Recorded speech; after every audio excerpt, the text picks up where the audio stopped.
The next talk is the 130th in the history of GibTalks.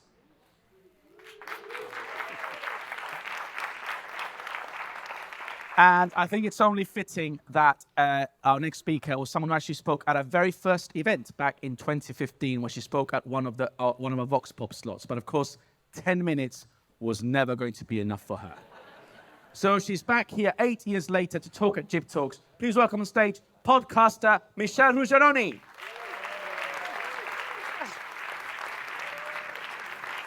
Well, I can't see a thing. Hi, everybody. Thank you very much for sticking around to the beeps. Supposed to wait for the beeps anyway. Thank you very much for sticking around to the very, very end for me and for Nuria, who's coming up next. My talk is called Why Bother? And something that rung home to me is this quote that you have here, which says, "He who has a why to live can bear almost any how." It's about my how. And we start in 2007 when I am a full-time mum with a 3-year-old who never slept and a 1-year-old who was a textbook baby, so I had both extremes. And life was all about nappies, stinky nappies, sleepless nights, and all the rest of it. And I wasn't working. And when you become a mother, as many of you who are parents know, you kind of get lost in this world of parenting, and you have no time for yourself. So I had no time for myself. And suddenly I see an advert in the local paper for a radio presenter. And I thought, wow, a radio presenter. Now, I've always been a bit of a performer to my family and my friends, but I thought this is like unleashing myself to the world here. Why not? Why not have a go? So I applied for the job and I went for an interview, which was more like an audition, because they make you do these things where you have to read news and blah, blah. And I hadn't even left the building. And I was told, well, actually, you're pretty good and we would like to see you again. And would you like the job? I thought, what? Are you serious already?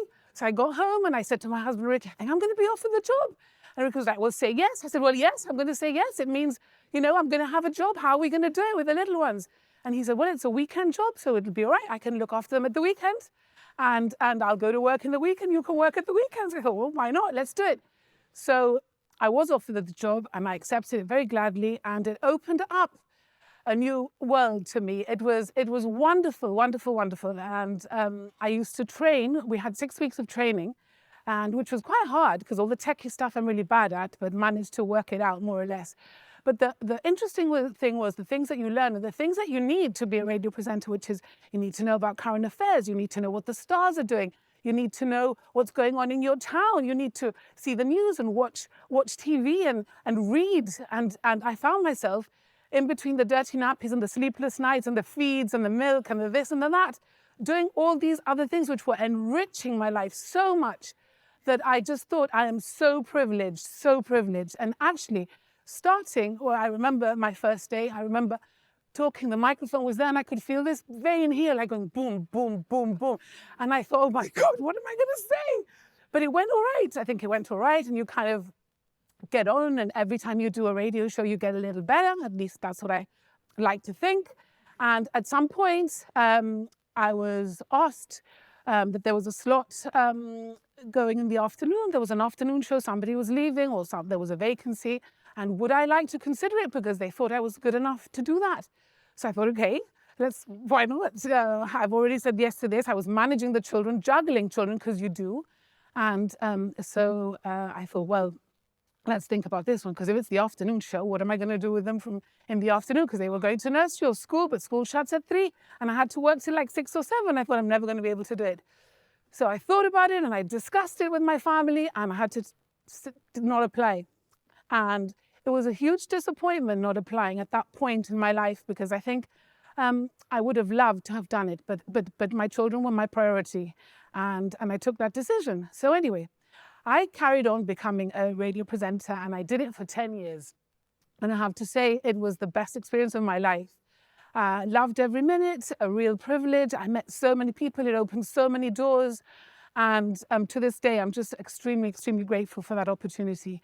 So yeah, 2013 is the next important date. So by this time the kids are a bit older, and I do need a proper job, because this was always on the side. Everybody thinks I've worked there all my life and that's my proper job, but it wasn't. So I applied for a job in a courier company, and I get the job. So now I'm working in the courier company in the day, and at the radio in the weekends. And suddenly my daughter one day says, "Mom, you're working 7 days a week." And I was like, "Yeah, it's true, I am, but it's such fun because the weekends is such fun." I was living for the weekends to do that job that I loved so much. But no opportunities. All along, I used to cover bank holidays and I used to cover weekends and cover when people were sick. And I used to do weekday work as well when people weren't there, where they were sick or whatever, and I'd be asked to cover.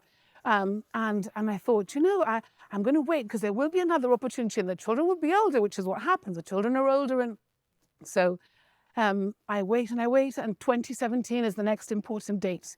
2017, there's a vacancy for a radio presenter and my kids are grown up and I'm thinking, yes, this is it. This is my chance. This is what I'm going to do. I'm going to apply. So everybody's like, yes, apply because you'll be really good. The job is for you. You know what people tell you when you go for a job and you're not sure and you're a bit hesitant, and everybody encourages you to go for it. So I went for it. 100% into it, thinking when are the kids if supper's not ready at 7, it won't be ready. Yeah, we'll sort out whatever we do. So what happens? I go for the job. The interview was fantastic. There was like 3 or 4 people there, not just one. And I do my best because that's all you can do in a situation like that. You do your best. And I came home and I said to Ricky, my husband, I said, I think it's in the bag. Or as Mikey, my son, would say, slam dunk, it's in the bag. I was convinced, but as you are, no, but there's a little bit of you in the back that says, maybe I haven't got it. And I was thinking, no, because I don't know anybody within the company, within GBC who'd applied. And I thought, well, let's see what happens. And suddenly, a week later, I received a letter saying, "Dear Michelle, thank you very much for your interest, blah, blah, blah. Unfortunately," and I was like, what? Unfortunately? The hell is this? No, as you would. So yeah, suddenly it all sinks in. Ring Ricky, I didn't get it. What? Ring my mom, I didn't get it. What? I was like, yes. And I thought, I can't live like this. I have to know. I mean, yeah, I would have found out. Eventually you would have got it. I thought, well, okay, so I better go and find out who's got it. I thought, I also want feedback. I want to know why I didn't get it. I was well prepared. I've done 10 years. I've got a following. I'm the Rouge. What the hell is this? So I went to GBC and I went to see I went to GBC and I went to see one of the interviewers and I said, hey, I really want you to be honest with me. Why didn't I get the job? Well, the time's running out. And he said to me, well, Michelle, you're very good. You are good, but not quite good enough. And also, se te ha pasado el arroz. If you don't understand, it means that the rice is overboiled and you're a little bit irrelevant. Basically, that's what that means. I went, se me ha pasado el arroz. What the hell are you talking about? I'm like that. I'm very spontaneous and I'll tell him in his face what I think. And I did. And I don't think it went down very well, to be honest. No, but I was honest. But I'd rather be honest. Anyway, so yeah, that was a real shit, actually. Sorry to swear, but I was told I was allowed to. And I spent like 3 months wallowing in self-pity, as you do, no? Why not? It's my dream job. I could have done it now. Blah, blah, blah, blah, blah. And I thought, well, I just have to get my shit together and get on with it because I'm not going to wallow anymore. Everyone's like, Michelle, come on. 3 months it took me. 3 months. I had this thing here. You're not good enough. You're not good enough. You're not good enough. And I was thinking, I think I am, but maybe I'm not. And you kind of like, you're in that kind of limbo, even though you're a confident person. When somebody says that to you, I'm sure it's happened to you. And I've thought, why bother? Why bother? Oh, why have I bothered? It really hit me here.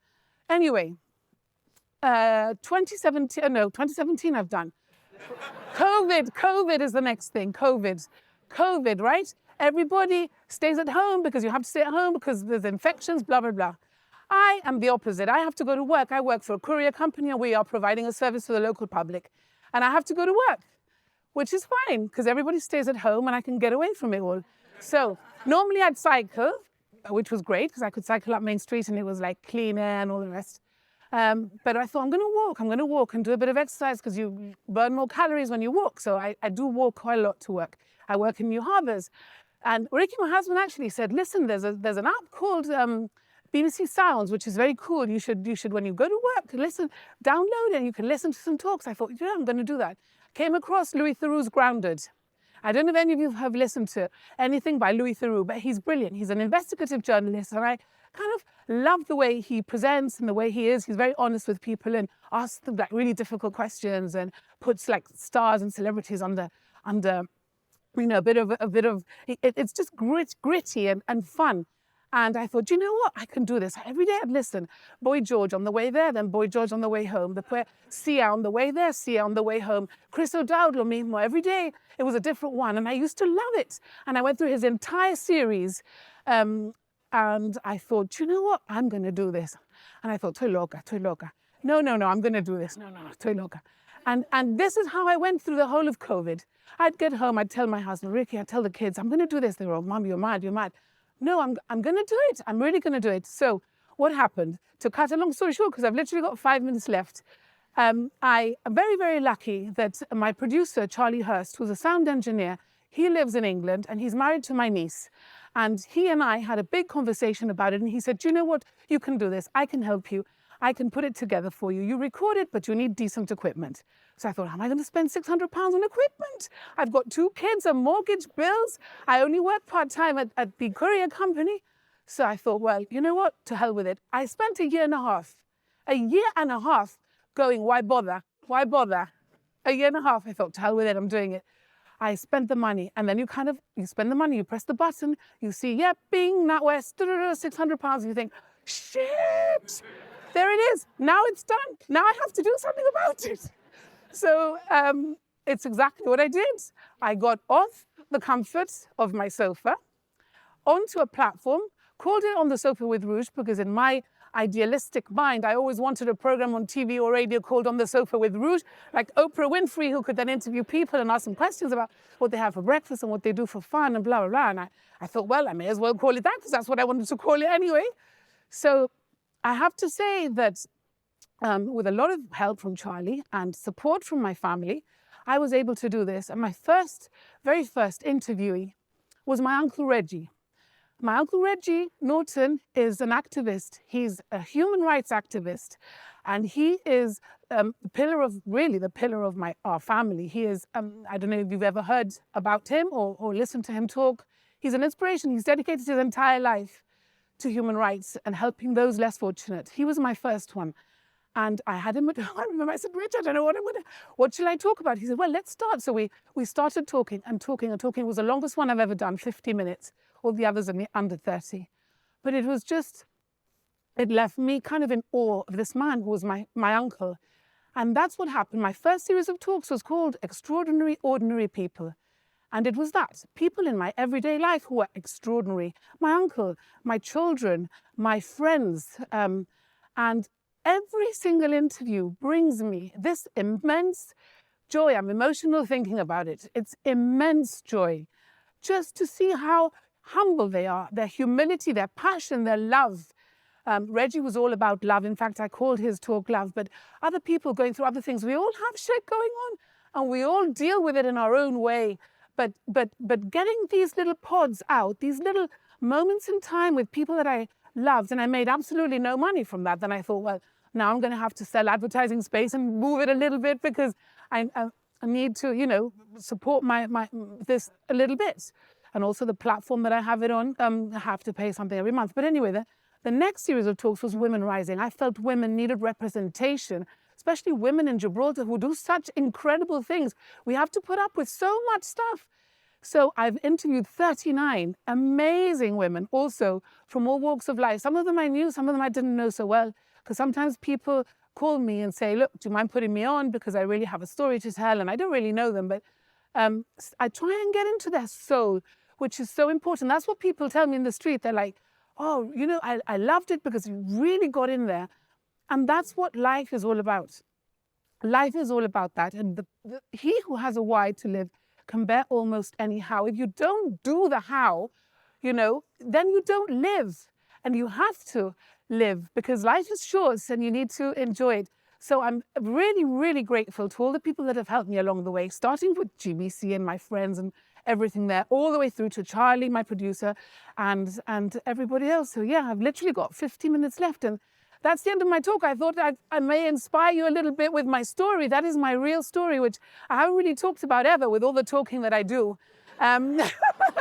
So yeah, now you know, and I'm very happy being a podcaster. And if you haven't listened to it already, you can listen to me on Spotify. I may as well plug outrageously. On the Sofa with Rouge on Spotify and on all the listening platforms. And we have Street Talk now, which is the chat I do with my friend Davinia, where we just, put the world to right in our own way. And now we're on YouTube too. So thank you all very much. I've got to thank Richard, who's done an amazing job with the sign language. Yeah, and thank you all. Done. Look, 7 seconds left. Are you impressed? Last time Seamus got the horn out. Yeah, we don't let him. You don't have the horn anymore? We don't allow him to use the horn You see? There we are. 15 minutes. Thank you all for very much, listening. Michelle Rugeroni. Ciao.